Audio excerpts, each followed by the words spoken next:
بسم اللہ الرحمن الرحیم. ناظرین، ہٹ سٹوری کے ساتھ میں ہوں شمشاد مانگٹ. ناظرین، کسٹم میں دو بڑے افسران کے درمیان گھمسان کی جنگ جاری ہے. گدھوں کی کھالوں کا ایک سکینڈل آیا ہے. اس کے علاوہ وہ ایک دوسرے کے ٹانگیں کھینچنے میں بھی مصروف ہیں. لیکن دیکھنا یہ ہے کہ ایف بی آر نے اپنا وزن کس کے پلڑے میں ڈالا ہے. ویسے تو آپ کو پتہ ہی ہے کہ ہمیشہ طاقتور کے پلڑے میں وزن جاتا ہے اداروں کے جو بڑے لوگ ہیں. میرے ساتھ اسٹوڈیو میں موجود ہیں جناب ایس ایچ بنگش صاحب. انہوں نے اس کے اسٹوری کے اوپر مکمل طور پہ کام کیا ہے. ان سے ہم جانیں گے کہ یہ دو کون سے افسران ہیں, کہاں بیٹھتے ہیں, ان کے درمیان رنجش کیا ہے, کیا جھگڑا ہے, ادارے کا کیا نقصان ہو رہا ہے, قومی معیشت کا کیا نقصان ہو رہا ہے, اور گدھوں کی کھالوں پہ ان کا کیا جھگڑا ہے. یہ بڑی اہم اسٹوری ہے. گدھوں کی کھالیں دیکھیں, یہ جو گدھے غائب ہونا شروع ہو گئے تھے, لوگوں کو گدھے کھلائے گئے اور ان کی کھالیں جو ہیں وہ چائنا سمگل ہوتی رہیں. اب گدھے کی کھالوں پہ افسران بھی لڑنے لگے ہیں. گوشت عوام کو کھلایا گیا اور گدھے کی کھالوں پہ افسران لڑنے لگے ہیں. السلام علیکم بنگش صاحب. وعلیکم السلام مانگر صاحب. بنگش صاحب, یہ کون سے دو افسران ہیں کسٹم کے جو آپس میں دست و گریباں ہیں؟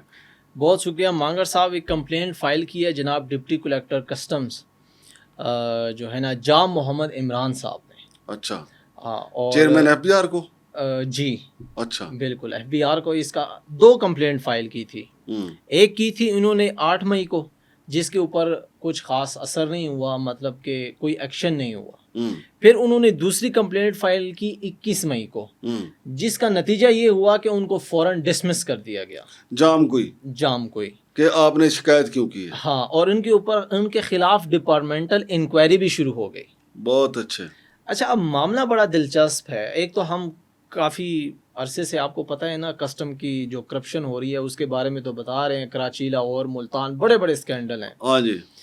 یہ معاملہ, اس میں جو میرا سوال ہے وہ یہ ہے کہ پہلے میں آپ کو انٹرنل سٹوری بتا دوں کہ جی ایک کمپنی ہے, ٹریڈنگ کمپنی ہے, ایم ایس واو ٹریڈنگ کمپنی. ٹھیک ہے, انہوں نے اپنے جو ان کا ایجنٹ ہے, یہ میرے پاس جو ہے نا لیٹر سامنے پڑا ہوا ہے جام محمد عمران صاحب کا. یہ ہم اسکرین پہ بھی چلائیں گے تاکہ عوام کو پتہ چلے. میں اس سارے لیٹر سے آپ کو ساری چیزیں بتاتا ہوں. کیا ہوا کہ انہوں نے اپنے کلیئرنگ جو ایجنٹ تھا اس کا نام تھا جی فیئر ٹریڈ امپیکس. ان کے ذریعے ایک کنٹینر جس کا نمبر تھا SEGU315425 چائنا کے لیے بھجوانا تھا. اور انہوں نے اپلیکیشن دائر کی اپنے ایجنٹ کے, اس کو کلیئر کیا جائے تاکہ یہ چائنا کی طرف موو کرے. یہاں پر انٹری کی 29/4/2025 کو اینٹی نارکوٹک فورس نے, اور انہوں نے کہا کہ جی ہمارے پاس خفیہ اطلاعات ہیں, ہم تو تلاشی لیں گے اس کی, کنٹینر کی, جو کہ قانون کے عین مطابق ہے.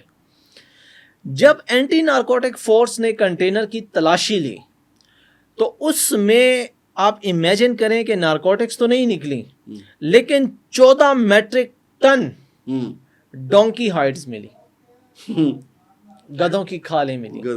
14 میٹرک ٹن. یار کتنے گدھے انہوں نے, مطلب یہ پتہ نہیں کتنے ہزاروں گدھے جو ہے نا ذبح ہوئے ہوں گے, ان کی کھالیں جمع ہوئی ہوں گی. آخر گوشت بھی تو کہیں ٹھکانے لگایا ہے نا. گوشت بھی تو کہیں ٹھکانے لگایا. یہ ایک سوال یہاں سے اٹھتا ہے کہ وہ گوشت کی 14 میٹرک ٹن. 14 metric ton. ٹھیک ہے. اچھا, اور مزے کی بات یہ کہ اکنامک کوآرڈینیشن کمیٹی نے 2015 میں ہی گدھے کی کھالوں کا ایکسپورٹ بند کر دی تھی کہ یہ ایکسپورٹ نہیں ہو سکتی. جب یہ چیز وہاں سے برآمد ہوئی نا, تو ANF نے کہا کہ جی ہمارا دائرہ اختیار نہیں ہے اب گدھوں والا. ہاں, چونکہ منشیات تو نکلی نہیں ہے, تو یہ کسٹم کے حوالے ہے کیس, جو آپ کا فردر پروسیڈ ہے, جو قانون کے مطابق کاروائی ہوتی ہے آپ کیجئے. تو جو بندہ لے کے جا رہا تھا وہ یہ بتا کے لے کے جا رہا تھا کہ گدھوں کی کھالیں جا رہی ہیں؟ نہیں جی. اس نے کیا کہا تھا کہ اس میں کیا ہے؟ اس میں لیدر گوڈز ہیں, اس میں لیدر کا سامان ہے. آپ کو پتہ ہے پاکستان لیدر کا سامان تو تھا نا یار. گدھے کا بھی تو لیدر ہی ہوتا ہے نا یار. چلو آپ کہہ سکتے ہیں, لیکن یہ بینڈ لیدر گوڈز تھے. اچھا, جو اکنامک کوآرڈینیشن کمیٹی نے بین کیا ہوا ہے نا. ہاں ٹھیک ہے.